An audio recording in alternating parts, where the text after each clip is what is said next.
Assalamualaikum warahmatullahi wabarakatuh. Halo teman-teman, kali ini saya akan membahas materi tentang penyakit akibat kerja. Yang pertama, penyakit akibat kerja.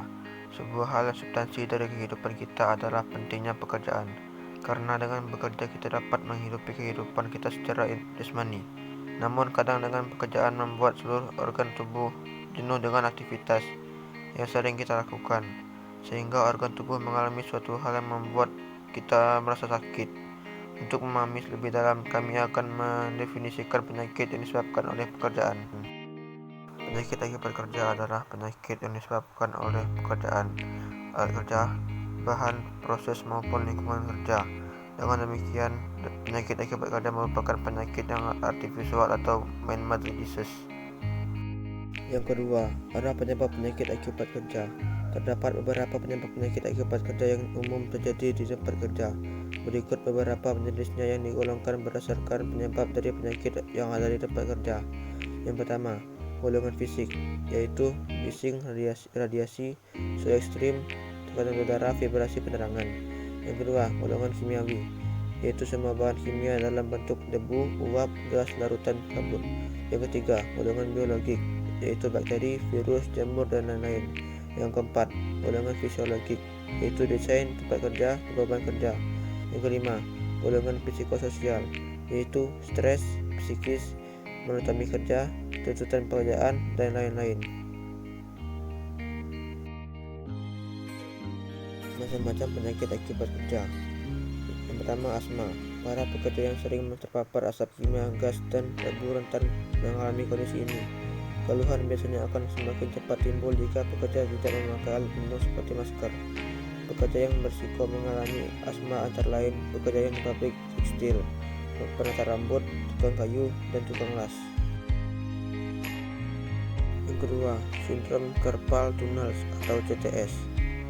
CTS rentan dialami oleh pekerja yang sering menggunakan tangannya untuk gerakan yang sama dan berulang-ulang. Pekerja yang rentan terkena kondisi ini antara lain pekerja kantoran yang sering mengetik, pengemas barang, penjahit, dan pekerja bangunan. Yang ketiga, dermatitis kontak. Dermatitis kontak dapat terjadi pada pekerja yang sering bersentuhan dengan zat kimia, pestisida, bahan pengawet, nikel, parfum, pewarna rambut, hingga perhiasan yang mungkin mengiritasi kulit ataupun menimbulkan reaksi alergi.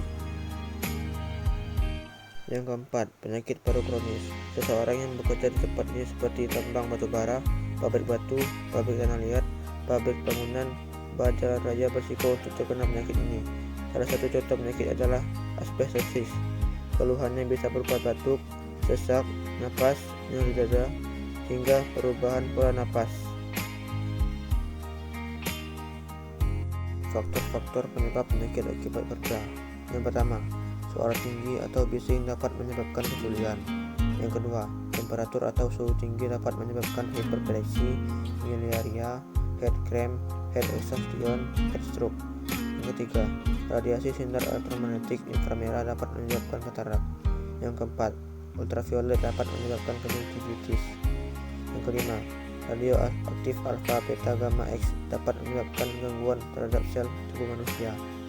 Yang keenam, tekanan udara tinggi menyebabkan psoriasis. Yang ketujuh, getaran menyebabkan Raynaud disease, gangguan metabolisme, polineuritis. Pencegahan penyakit akibat kerja.